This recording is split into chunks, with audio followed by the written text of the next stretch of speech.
Hey guys, Barrett here with Spec of Tech. Welcome to the channel. I recently sold 3 JTR RS2 subwoofers, which are a dual 18-inch driver, 4,000 watt RMS unit, and I bought 4 Paradigm Defiance X15 subwoofers instead. If you want to know why I sold the JTRs, check out my previous video that I've linked in the top right-hand corner. But today is the full review of the Paradigm X15 subwoofers. We're going to talk about what I do like, what I don't like, the build quality, the sound quality. We'll do some sound demos as well. And because these subwoofers have room calibration built in, we will take a look at Room EQ Wizard, aka REW Measurements, with and without built-in Anthem room correction software, as well as some compression testing. And at the end of the video, I'm going to answer a question that I kind of posed for myself in the last video, and that's whether or not 4 of these, along with the Croson actuators I have, can give me a similar experience as the 3 uber powerful JTR RS2s that I had before them. In my previous video, I had mentioned that the price of these subwoofers puts them in direct competition with the SVS PB3000. Some of you may be wondering why I'm comparing this subwoofer to the PB3000 when it comes to the price, because in the US, the price is different. That is because in Canada, they are both $2,199, the PB3000 and the X15s, but in the US, the X15 is $19.99 and the PB3000 is $15.99. That's most likely because Paradigm is Canadian and it costs them more to get their product into the US, and SVS is American and it costs them more to get their product into Canada. That being said, I will be doing my best to get the PB3000 into my house so that I can compare them directly. Now let's get right into this video. If you are interested in the basic specs, then feel free to check out my previous video about them, which I'll link in the top right-hand corner of this video. We're going to start things off with the build quality. And when it comes to the build quality, it is fairly generic. The front baffle does have a nice smooth appearance and complements the 15-inch driver quite nicely. But beyond the front baffle, the build quality is quite simple. It is just a black vinyl wrap that looks nice enough, but you can easily see the seams, especially on the back. And I could see these seams possibly start to peel in the future over a long period of time. But overall, I would say that it is built well with some clear compromises made to keep the cost down, and that is in the vinyl wrap itself. At least the side that you do see, which is the front, has a more premium look to it, and I'm sure that was on purpose. One area that the build quality does seem to go a little over and above, or at least an area that they seem to have put more effort into, is the amp itself. I like that it has an XLR option where many subwoofers in this price range do not, including the PB3000. It also has a wireless module port as well as Bluetooth built in for that intuitive Paradigm app. Speaking of the app, let's talk about it. But real quick before we do, consider subscribing, tick the bell icon if you do, and take just one short second to hit that like button. I always do appreciate it, guys. Okay, so back to the app. On the Discovery main screen, you can see all 4 of the subwoofers, so then you simply want to choose whichever subwoofer you want to make changes to. Once you've selected your subwoofer, you'll be taken to the main screen of that subwoofer that offers volume, some quick setting options like movie mode, music mode, and night mode. You also have the option to run a sweep or turn the Anthem room correction file on or off. Once you hit the settings button on the bottom, you're greeted with individual options like volume, low pass filter, phase, listening modes, deep bass level, which does exactly what you might think. It increases the lower frequencies. You can also access the ARC on and off toggle in the settings as well.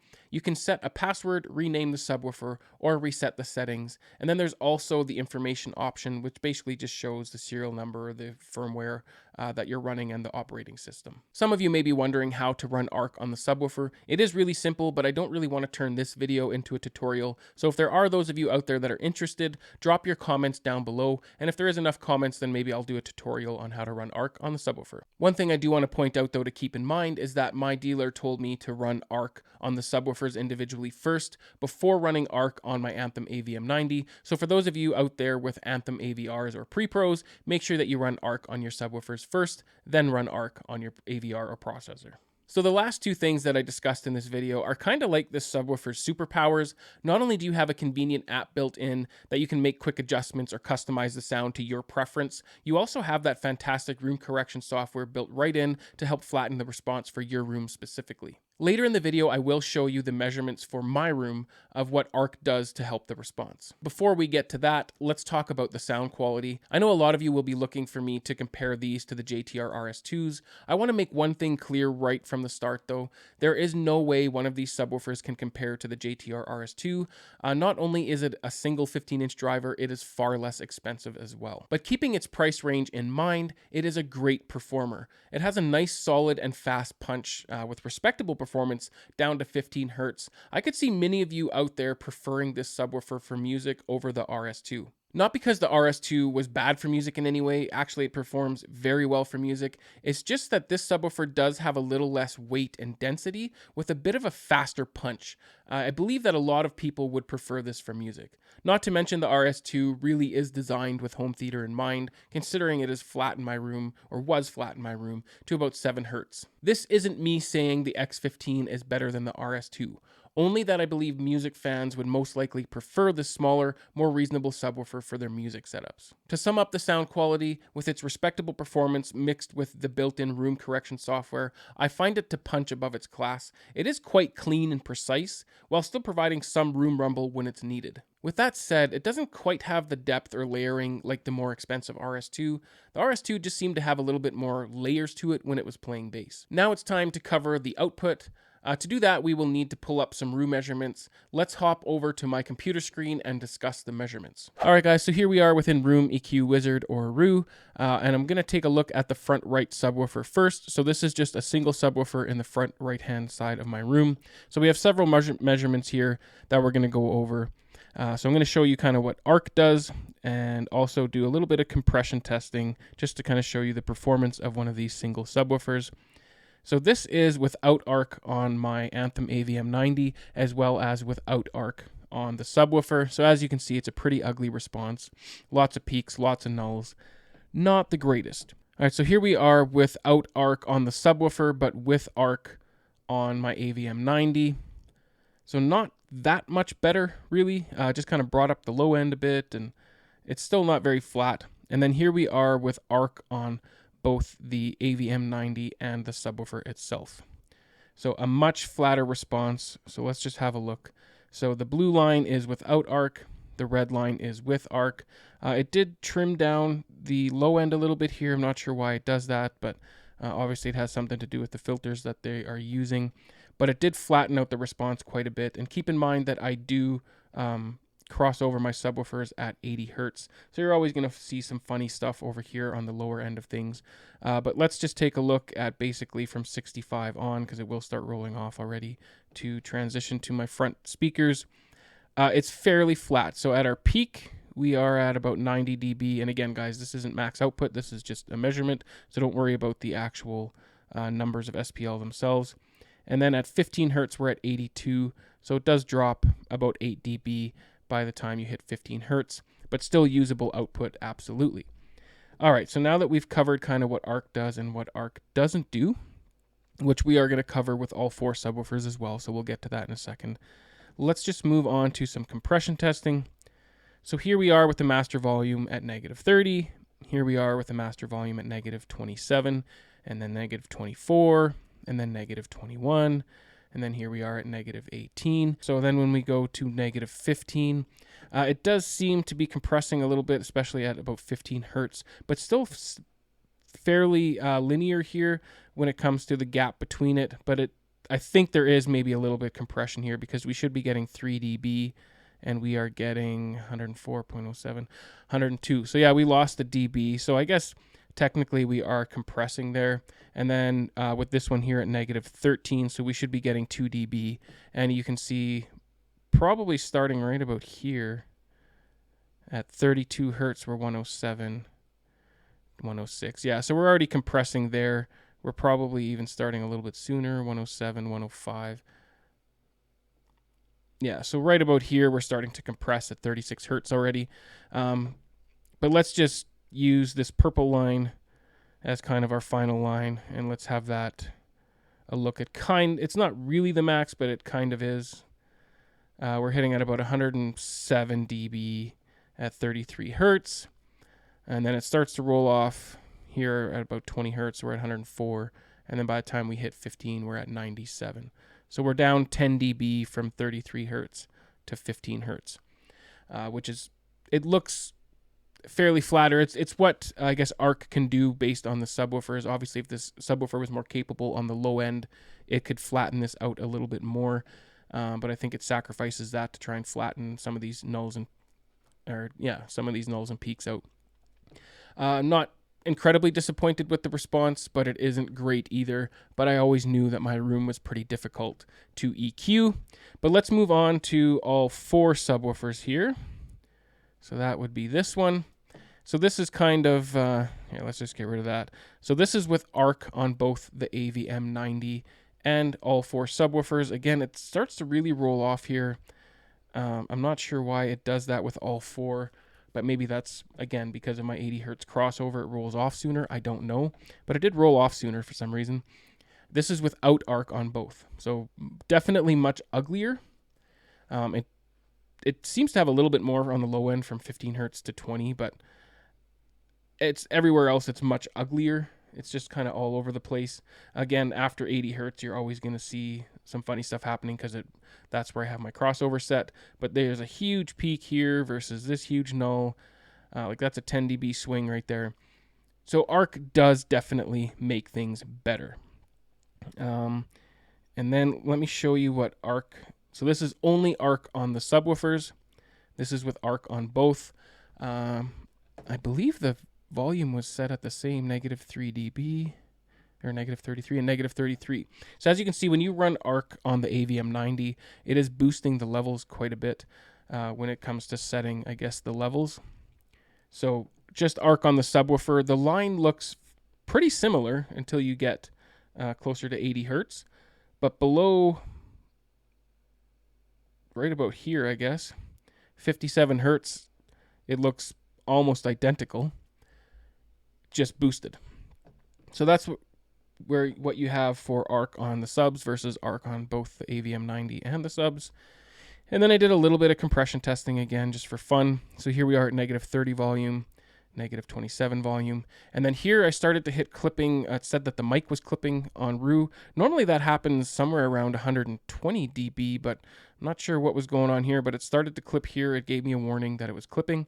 So we hit 110 decibels at 26 hertz, and then it starts to roll off from there by the end of it. So we're 110, we're 103. So we lose 7 decibels-ish. Actually, that's a little bit high here. Yeah, we lose about 7 decibels from 26 hertz down to 15. So it is a noticeable drop, but at the same time, still respectable performance down to 15 hertz. So this is sort of the max output before REW told me I was clipping on the mic. So again, pretty ugly, 80 hertz or below, ignore that. Other than that, I do have this pretty nasty null at 54, 55 hertz. I guess ARC just couldn't handle it, whatever it is. My room, like I said, is pretty challenging. So I'm not exactly disappointed in this response. It's actually not bad, especially considering that this is just room calibration software doing it for me. It's all automatic within ARC, and the subwoofers as well having ARC built in.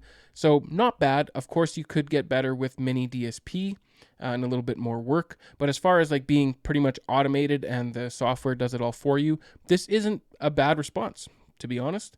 I'm not incredibly disappointed. There are some nulls still, but that is my room. Like I said, my room is challenging. Maybe with placement I could get rid of them. But there you have it, guys. This is kind of the measurement section of this video. I hope you find it helpful, but let's move on. So as you can see, guys, these subwoofers do have a pretty respectable performance, and they are fairly flat down to 15 hertz, even though there is some roll off between 15 to 20 hertz. It's still respectable. Okay, before we move on to my final thoughts and whether or not I'm happy with these 4 subwoofers and the Croson actuators versus the JTR RS2s, let's do some quick demos. And remember, guys, my recording equipment, my room, and the device that you're listening on will greatly affect the sound. So don't take this as an accurate depiction of what it sounds like in my room. And for the best results, make sure you use a good pair of headphones or even your home system. So these demos will be with all 4 subwoofers and will have ARC enabled on both the AVM90 and the subwoofers themselves.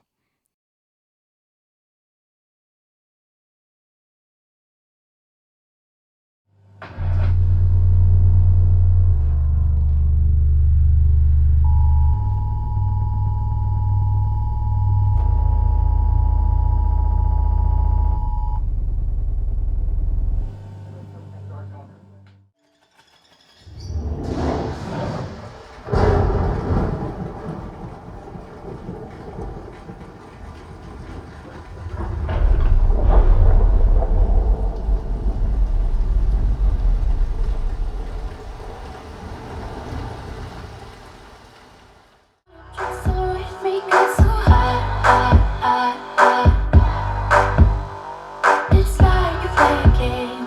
The end won't be fake. No lucky shot. You said you needed space, but sober had a drink and I come over now. I hope you guys enjoyed those demos. To be honest, I wasn't really expecting these subwoofers to have as much authority as they do with the final note during the Edge of Tomorrow opening scene. I'm not sure how low that note is, but I have seen other subwoofers struggle with it, and these manage to have authority without sounding like they are struggling, even at a fairly loud volume. Okay, so I promised to answer the question of whether or not these have satisfied my extreme bass tastes when mated with the Croson actuators when compared to the three JTR RS2s. But that isn't really a simple yes or no answer. There are some underlying factors that need to be considered, one of them being that these subwoofers, even with the Crosons, are significantly less expensive. We also have to remember that when I was buying 4 of them, I was able to negotiate on the price. And then, of course, there's always the question of preference. So to put it simply, I'm satisfied with this bass experience. These subwoofers offer a nice hard-hitting punch with a decent output down to 15 Hz, which for the most part is good enough for most home theaters, and at this point in time anyway, it is satisfying my needs. But then when you pair them with the Crosons, which offer a very accurate tactile response down to 5 Hz, we are definitely in the realm of extreme. The Crosons do an excellent job of making it feel like I have much more subwoofer than I do.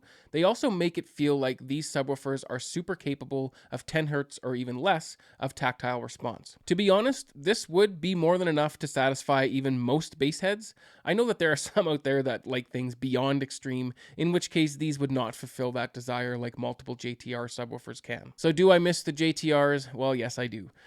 They have this layered, heavy, thick bass that these single 15-inch driver units just can't provide. There's definitely a difference in the sound, even with 4 of these versus one JTR RS2. The JTRs just hit different. There's just no other way to say it. They hit different. So am I satisfied? Well, yes, I'm satisfied.